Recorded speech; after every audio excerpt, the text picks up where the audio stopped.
दूसरा टीका लगा उसके बाद उनको तसल्ली नहीं है। हमें कोई इन्फॉर्मेशन जेल से नहीं मिल रही, हमें कोई इन्फॉर्मेशन ये देने को भी तैयार नहीं है। और ये भी इलीगल है और अनलॉफुल है। इलीगल और अनलॉफुल ये हुकूमत कर रही है, बाकी हम नहीं कर रहे हैं। हमारे ऊपर तशद्दुद होता है, लेकिन हम इलीगल और अनलॉफुल कुछ नहीं कर रहे। हमारे ऊपर केसेस बना दो, जेलों में फेंकने की कोशिश करो, कब तक करेंगे? दुनिया के हालात बदल रहे हैं, लेकिन जब हालात बदलेंगे इन लोगों को समझ नहीं आएगी छुपे कहाँ पे जाकर। अगर दहशतगर्दी की तो हम पिछले 40 साल से बातें सुन रहे हैं, इतनी बड़ी हमारी फौज भी बैठी हुई है। दहशतगर्दी तो हम बड़े साल, हम तो पैदा हुए हैं, जब हम छोटे से ही थे तब से सुन रहे हैं पाकिस्तान में दहशतगर्द है। तो 40 साल में आज हम नहीं ख़त्म कर सके, तो आज आप कह रहे हैं कि हमने दूसरे मुल्क के ऊपर हमलावर हो गए।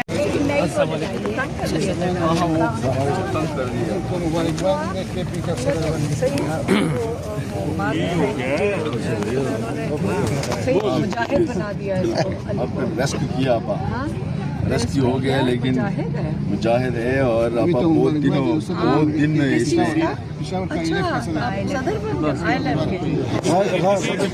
सदर गाजी हो गया पहले थे, लेकिन बस एक खापा सा बैठा हुआ था। अच्छा नहीं, लेकिन मुबारक हो आपको अगर आप, लेकिन अभी तो ये मुजाहिद भी है हमारे लिए, तो ये मुजाहिद यहाँ पर दूसरी बार है इसकी, इससे पहले भी इलेक्शन से पहले भी इसने मार खाई थी, लेकिन ये वाली तो बहुत बुरी तरह इन्होंने यहाँ से निकले थे तो आपको किया था ना, और अरेस्ट भी कर लिया था। बिल्कुल बिल्कुल पूरा 4-5 अल्लाह को हिम्मत दे। अब हम उम्मीद करते हैं कि लॉयर से निकल आएंगे। अभी तक इमरान खान तो 2-2.5 साल से इंतज़ार कर रहे हैं कि लॉयर्स मूवमेंट चलाएंगे 26वीं तरमीम के खिलाफ, 27वीं तरमीम के खिलाफ। हम इमरान खान तो इंतजार ही कर रहे हैं। बस आपका एक नोटिफिकेशन तो अच्छा हुआ है। मैडम इस दफा कोई चांसेस हैं आप लोगों की मुलाकात हो जाएगी? वो हाजिर लगवाएंगे, मुल्तान वाले दोस्त आ जाए सारे के मुलाकात हो जाए। लेकिन ये इस तरह उन्होंने बंद किया हुआ है जैसे इमरान खान को जो आइसोलेशन में रखा हुआ है, कि इनका ख्याल है कि या तो हम भूल जाएंगे उन्हें या वो भूल जाएं कि बाहर उनके लिए कोई इंतज़ार कर रहा है। ये पूरा मुल्क उनका इंतज़ार कर रहा है, और हम ये चीज़ें हालात इसी तरह नहीं चलेंगे।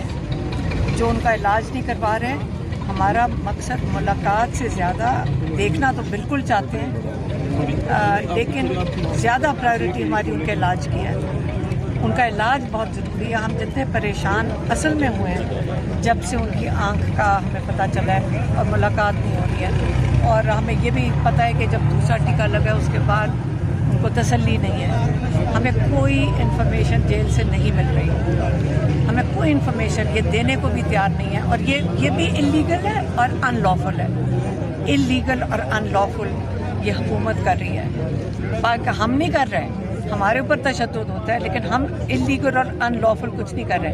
हमारे ऊपर केसेस बना दो, जेलों में फेंकने की कोशिश करो, कब तक करेंगे? दुनिया के हालात बदल रहे हैं, लेकिन जब हालात बदलेंगे इन लोगों को समझ नहीं आएगी छुपे कहाँ पे जाकर। मैडम हुकूमत ये कह रही है कि हम बड़े क्रेडिबल डॉक्टरों से इलाज करवा रहे हैं, जबकि जी मैडम अगर इनको हुकूमत की हम बात मान लें, जी मैडम, जो इमरान खान को मारना चाहते हैं उनकी बात मान लें कि वो इमरान खान का इलाज करवा रहे हैं, ये झूठे लोग हैं, चोर और झूठे हैं। ये हुकूमत में जो बैठे हुए चोर भी हैं और झूठे भी हैं, और कोई इनका साथ देता है या उनकी ज़बान बोलता है, कोशिश करेंगे उनको भी इखलाकियात आ जानी चाहिए। कुछ ईरान से ही सीख लो, कोई गैरत और इज़्ज़त हम ईरान से सीख लें जो इनकी ज़बान बोलते हैं, चोरों और लुटेरों की। मैडम मौजूदा हालात में जो अफगानिस्तान के साथ क्लैशेस चल रहे हैं उसमें पीटीआई का क्या मौक़िफ़ है मैडम? वो हमलावर हुए हैं मैडम। मैं बता दूँ, आप इमरान खान के सारे ट्वीट्स देख लें, 10 से 11 उन्होंने ट्वीट्स भेजे थे अफगानिस्तान की सिचुएशन पे, और उन्होंने यही कहा था आपके मुस्लिम भाई हैं, और उन्होंने कहा था ये हुकूमत वो है जो हमारे साथ की हैं। अगर दहशतगर्दी की तो हम पिछले 40 साल से बातें सुन रहे हैं, इतनी बड़ी हमारी फौज भी बैठी हुई है। दहशतगर्दी तो हम बड़े साल, हम तो पैदा हुए हैं, जब हम छोटे से ही थे तब से सुन रहे हैं पाकिस्तान में दहशतगर्द है। तो 40 साल में आज हम नहीं ख़त्म कर सके, तो आज आप कह रहे हैं कि हमने दूसरे मुल्क के ऊपर हमलावर हो गए हैं, दहशतगर्द